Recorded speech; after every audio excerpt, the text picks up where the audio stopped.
안녕하세요. 76세 된 박정선입니다. 뉴저지에서 남편과 함께 43년을 살아왔는데요. 작년에 남편을 갑자기 떠나보내고 나서 정말 힘든 일을 겪었습니다. 오늘 이 이야기를 들려드리는 건 저 같은 상황에 처한 분들께 조금이나마 도움이 되었으면 해서입니다. 남편이 세상을 떠난 건 작년 8월이었어요.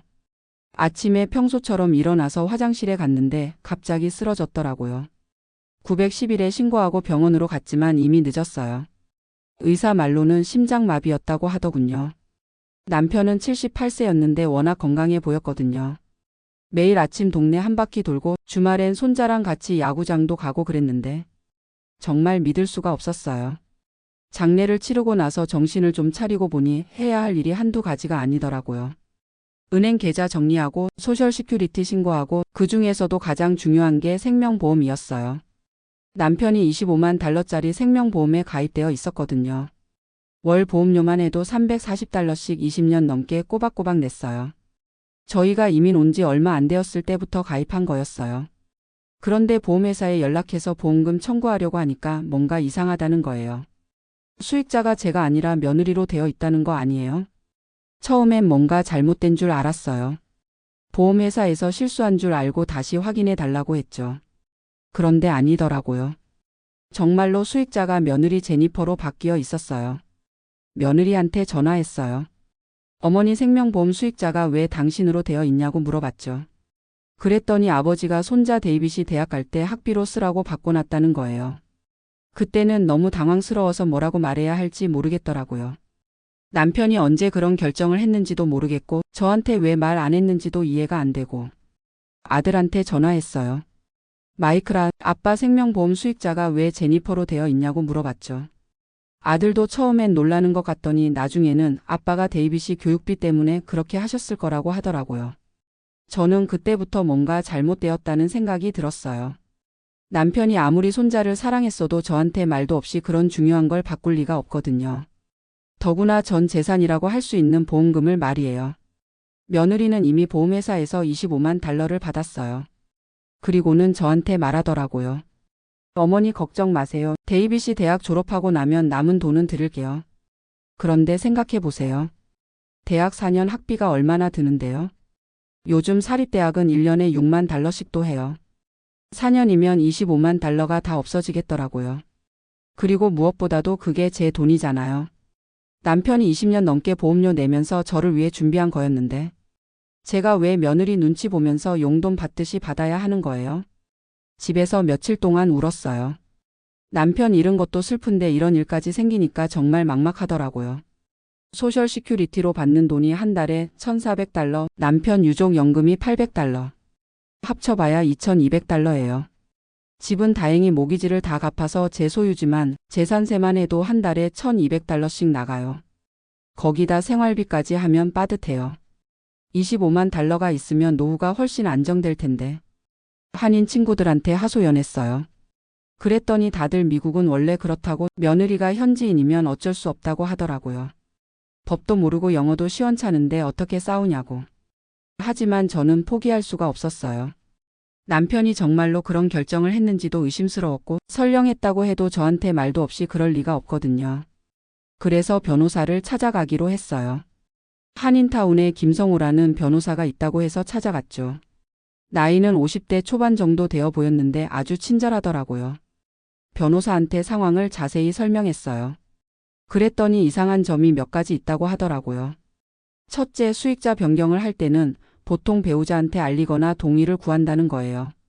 둘째, 손자 교육비가 목적이라면 굳이 며느리를 수익자로 할 필요가 없다는 거죠. 변호사가 보험회사에서 수익자 변경 서류를 받아왔어요. 그런데 뭔가 이상하더라고요. 남편 서명이 평소와 좀 달라 보였어요.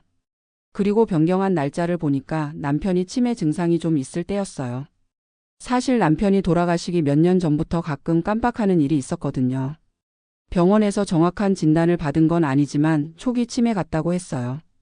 그런 상태에서 이런 중요한 결정을 혼자 했을 리가 없다고 생각했어요.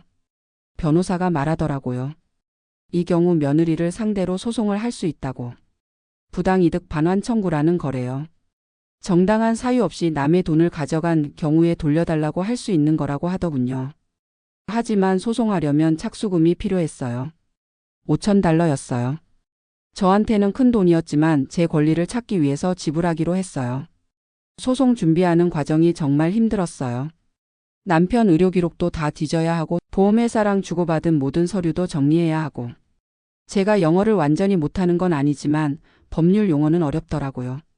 더 힘든 건 가족 관계가 나빠진 거였어요. 아들이 저한테 말하더라고요. 엄마 왜 이러시냐고, 가족끼리 법정에서 싸우는 게 말이 되냐고. 며느리는 아예 전화도 안 받더라고요. 손자 데이빗이도 저를 피하기 시작했어요. 아마 엄마 아빠가 뭔가 얘기했나 봐요. 정말 외로웠어요. 남편도 없는데 아들 가족까지 멀어지니까 세상에 혼자 남은 것 같더라고요. 밤에 잠도 못 자고 울기만 했어요. 그런데 변호사가 계속 용기를 줬어요. 미국은 법치국가라고 정당한 권리는 반드시 보호받을 수 있다고 하더라고요.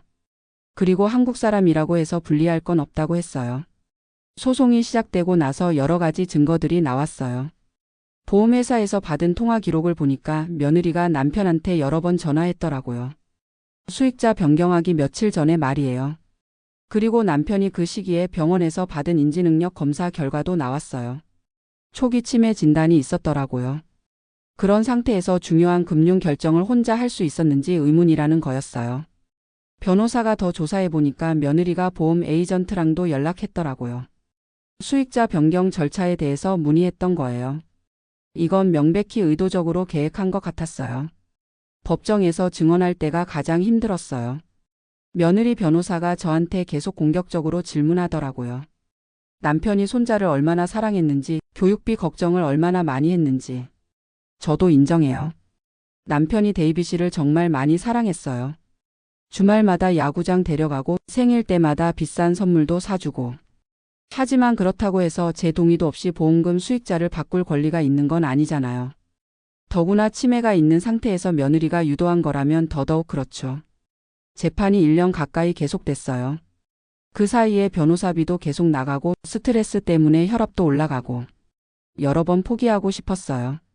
하지만 한인 커뮤니티에서 응원해 주시는 분들이 있었어요. 교회에서도 기도해 주시고 친구들도 계속 힘내라고 격려해 줬어요. 그리고 드디어 판결이 나왔어요. 제가 이겼어요. 판사가 말하더라고요. 남편의 정신 상태와 며느리의 행동을 종합해 볼 때 부당이득에 해당한다고. 물론 25만 달러를 다 받은 건 아니에요. 손자 교육비로 이미 쓴 10만 달러는 인정해 줬거든요. 나머지 15만 달러를 돌려달라는 판결이었어요. 며느리 쪽에서 항소하겠다고 했지만 변호사가 말리더라고요. 항소해도 이길 가능성이 낮다고. 결국 15만 달러를 받게 됐어요. 변호사 수임료로 5만 달러를 냈으니까 실제로 제가 받은 건 10만 달러였어요. 처음 기대했던 것보다는 적지만 그래도 제 권리를 찾은 거니까 만족했어요. 무엇보다도 중요한 건 가족 관계가 회복된 거예요. 판결이 나고 나서 아들이 저한테 사과하더라고요. 엄마가 옳았다고, 자기가 중간에서 제대로 못해서 미안하다고. 며느리도 나중에는 인정하더라고요. 자기가 너무 성급했다고, 시어머니 입장을 생각 못했다고 사과했어요. 지금은 예전만큼은 아니지만 그래도 가족으로서 지내고 있어요. 손자 데이빗이도 다시 저한테 잘해요. 대학교 1학년인데 가끔 집에 와서 안부도 묻고 그래요. 아마 이 일을 겪으면서 가족의 소중함을 깨달은 것 같아요. 지금 생각해보면 이 일을 겪으면서 많은 걸 배웠어요. 첫째, 미국에서도 정당한 권리는 반드시 보호받을 수 있다는 거예요. 언어가 서툴고 나이가 많다고 해서 포기할 이유는 없어요. 둘째, 중요한 계약이나 법률 문서는 반드시 전문가의 도움을 받아야 한다는 거예요. 저희 세대는 영어가 완벽하지 않으니까 더더욱 그래요. 셋째, 가족이라고 해서 무조건 믿으면 안 된다는 거예요. 특히 현지인과 결혼한 자녀들의 경우 문화 차이 때문에 갈등이 생길 수 있거든요. 이 돈으로 앞으로 좀 더 안정된 노후를 보낼 수 있게 됐어요. 매달 이자 수입도 생기고 혹시 아플 때 의료비 걱정도 덜하게 됐고요. 그리고 제가 겪은 일을 알고 비슷한 상황에 처한 한인분들이 상담을 구하러 오세요. 제가 아는 선에서 조언도 해드리고 필요하면 변호사도 소개해드려요. 미국에서 살면서 이런 일들을 겪다 보면 정말 외롭고 무력하다는 생각이 들 때가 있어요. 특히 저희 같은 이민 1세대는 더더욱 그렇죠. 하지만 포기하지 말고 끝까지 싸우면 결국 정의는 승리한다는 걸 깨달았어요. 물론 쉽지 않아요. 시간도 오래 걸리고 돈도 많이 들고 스트레스도 심하고. 그래도 제 권리를 찾기 위해서라면 해야 할 일이라고 생각해요. 특히 저희 세대가 겪은 일들을 후배들이 반복하지 않도록 경험을 나누는 것도 중요하고요. 지금도 가끔 생각해요. 만약 그때 포기했다면 어떻게 됐을까? 아마 15만 달러를 그냥 포기하고 며느리 눈치 보면서 살았겠죠. 그리고 억울한 마음을 평생 안고 살았을 거예요. 하지만 용기를 내서 싸웠기 때문에 지금은 당당해요. 제 권리를 찾았고 가족들도 저를 다시 존중하게 됐고 무엇보다도 제 자신이 자랑스러워요. 76세 나이에 법정에서 싸워서 이긴다는 게 쉬운 일은 아니거든요. 하지만 해냈어요. 그리고 지금도 비슷한 상황에 처한 분들께 용기를 주고 있어요. 미국은 분명히 기회의 땅이에요. 하지만 그 기회를 잡으려면 노력해야 하고 때로는 싸워야 해요. 나이가 많다고 영어가 서툴다고 해서 포기하면 안 돼요. 저 같은 할머니도 해낼 수 있었으니까 여러분도 충분히 하실 수 있어요. 중요한 건 포기하지 않는 마음이에요. 그리고 주변에 도움을 요청하는 용기예요. 혼자서는 어려워도 좋은 변호사와 함께라면 충분히 가능해요. 물론 돈이 들어요. 하지만 제 권리를 찾기 위한 투자라고 생각하면 아깝지 않아요. 지금 저는 매일 감사한 마음으로 살고 있어요. 남편은 떠났지만 그가 제게 남겨준 보험금으로 안정된 노후를 보낼 수 있게 됐어요. 가족 관계도 예전보다 더 단단해졌고요. 무엇보다도 제가 용기를 내서 싸웠다는 것 자체가 자랑스러워요. 그리고 이 경험을 통해 다른 분들께도 도움을 드릴 수 있게 됐고요. 앞으로도 건강이 허락하는 한 이런 일들을 겪는 한인분들을 도와드리고 싶어요. 저 혼자만 잘 살겠다는 게 아니라 우리 모두가 당당하게 살 수 있는 방법을 찾고 싶거든요. 미국에 사는 한인 여러분, 어려운 일이 생겨도 절대 포기하지 마세요. 나이가 많아도 영어가 서툴러도 여러분의 권리는 소중해요. 그리고 그 권리를 찾기 위해 싸우는 것도 여러분의 몫이에요. 저는 76세에 시작해서 성공했어요. 여러분도 충분히 하실 수 있을 거예요. 용기를 내세요. 여러분은 혼자가 아니에요.